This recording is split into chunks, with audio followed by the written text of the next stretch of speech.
Assalamualaikum warahmatullahi wabarakatuh. Kisah tentang Ashabul Kahfi, 7 pemuda yang Allah tidurkan di dalam gua selama 309 tahun. Ashabul Kahfi merupakan satu dari sekian banyaknya kisah yang tertuang dalam Al-Quran.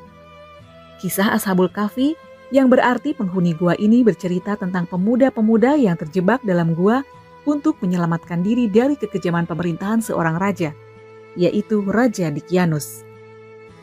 Raja Dqyanus memimpin pada tahun 112 Masehi di masa pertengahan setelah era kerasulan Nabi Isa alaihissalam dan sebelum kerasulan Nabi Muhammad SAW.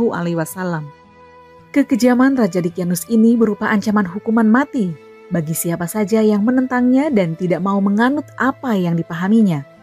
Dikutip dari buku Akidah Akhlak dari Kemenag, dikisahkan bahwa Raja Dqyanus bersama bala tentaranya memaksa 7 pemuda Ashabul Kahfi untuk menyembahnya dan menyembah berhala-berhala di lingkungan istananya.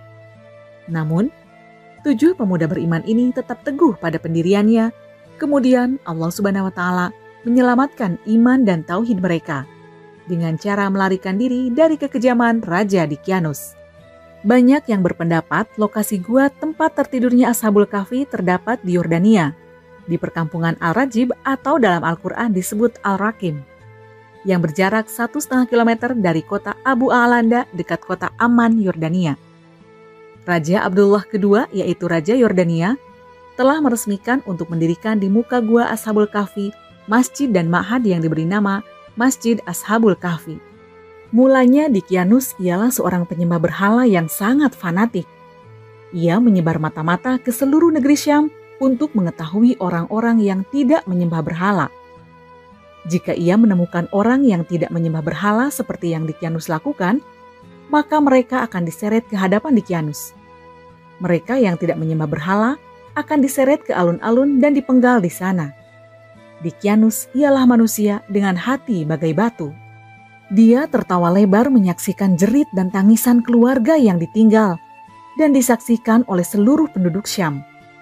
Setiap kali Kaisar Romawi mengabarkan bahwa ia sangat senang dengan kepemimpinan Dqyanus, maka Dqyanus segera menggelar pesta besar.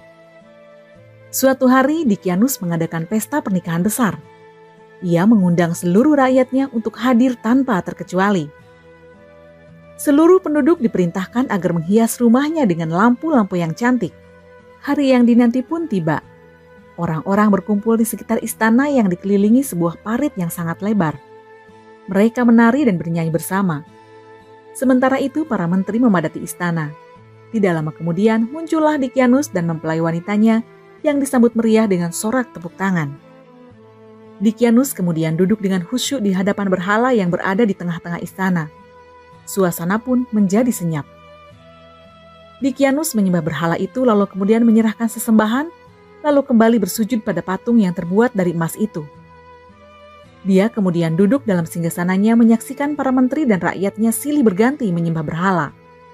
Tiba-tiba, Dqyanus terlihat gugup dan gelisah dan berkata, "Menteri, di manakah Martinus dan Nairawis?"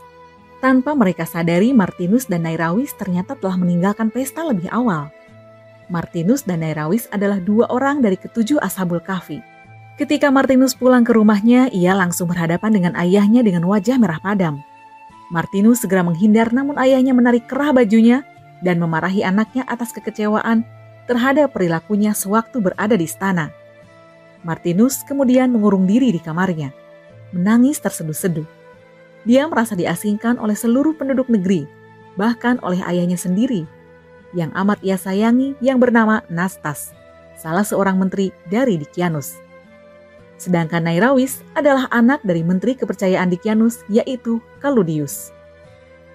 Sementara itu di rumah Maksalmina, seorang pengikut ajaran Nabi Isa alaihissalam yang sangat tidak suka dengan pemerintahan Dqyanus, tiba-tiba rumahnya diketuk. Ternyata yang ia temui ialah Martus, sahabat yang sepaham dengannya. Mereka berdua adalah orang-orang yang kehilangan orang yang mereka sayangi dari peristiwa tragis. Tidak lama mereka pun bercakap-cakap. Pintu rumah kembali diketuk. Ternyata mereka adalah Nairawis dan Dainamus. Dainamus adalah seorang pedagang yang selalu tertindas dalam ketidakadilan oleh para pedagang besar orang-orang Romawi. Mereka berempat terlibat dalam pembicaraan yang serius. Hingga akhirnya mereka memutuskan untuk lari dari kota yang penuh dengan kenistaan dan jauh dari Tuhan. Keesokan harinya terdengar kabar bahwa putra dari Dicyanus tewas terbunuh di sungai. Pembunuhnya ialah Hawawi Nartusia, seorang pengikut Nabi Isa alaihissalam. Dia pun segera ditangkap dan disiksa di hadapan Dicyanus. Ketika sedang mengawasi penyiksaan ini, mata-mata Dicyanus mengatakan kepada Dicyanus, "Tuan, aku pernah melihat pemuda ini bersama Martinus dan Nerawis, beserta para pemuda lainnya. Aku khawatir mereka bersekongkol menyiapkan rencana licik ini. Mereka menyebarkan bahwa Tuan adalah orang sesat karena menyembah berhala. Mereka juga mengatakan bahwa Anda kejam dan sewenang-wenang. Aku khawatir mereka berusaha menggulingkan Tuan dari jabatan terhormat ini." Mendengar perkataan ini, Dicyanus pun geram. "Pergi dan tangkap mereka sekarang juga, jangan kembali jika kau tidak berhasil menangkapnya."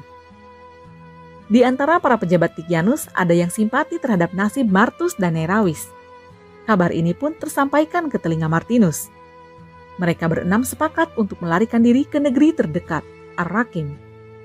Disinilah cikal bakal pelarian pemuda Ashabul Kahfi dalam pelarian mereka, kemudian beristirahat dalam sebuah gua. Dan tidak henti-hentinya meminta perlindungan kepada Allah Subhanahu wa Ta'ala. Allah Subhanahu wa Ta'ala pun menjadikan gua ini tampak menyeramkan, sehingga siapapun yang mendekati gua ini akan terbersit ketakutan dan tak berani memasukinya. Ketujuh pemuda dan seekor anjing yang bernama Kitmir akhirnya tertidur selama 309 tahun dengan izin Allah Subhanahu wa Ta'ala. Allah berfirman dalam Quran Surat Al-Kahfi ayat 25. وَلَبِثُوا فِي كَهْفِهِمْ 300 سِنِينَ وَازْدَادُوا 9. Dan mereka tinggal dalam gua mereka 300 tahun dan ditambah 9 tahun lagi. Selama berada di tempat persembunyian di gua itu, ketujuh pemuda itu atas izin Allah ditidurkan selama 309 tahun. Mereka kemudian dibangunkan oleh Allah dari tidurnya. Wajah mereka pun berseri-seri dan saling bertanya berapa lama tidur di gua. Sebagian dari tujuh pemuda itu lalu berkata bahwa hanya Allah yang tahu berapa lama mereka ditidurkan. Kisah Ashabul Kahfi mengajarkan kita bahwa harus selalu yakin atas pertolongan Allah Subhanahu wa Ta'ala yang akan datang di waktu yang tepat dan cara yang tepat.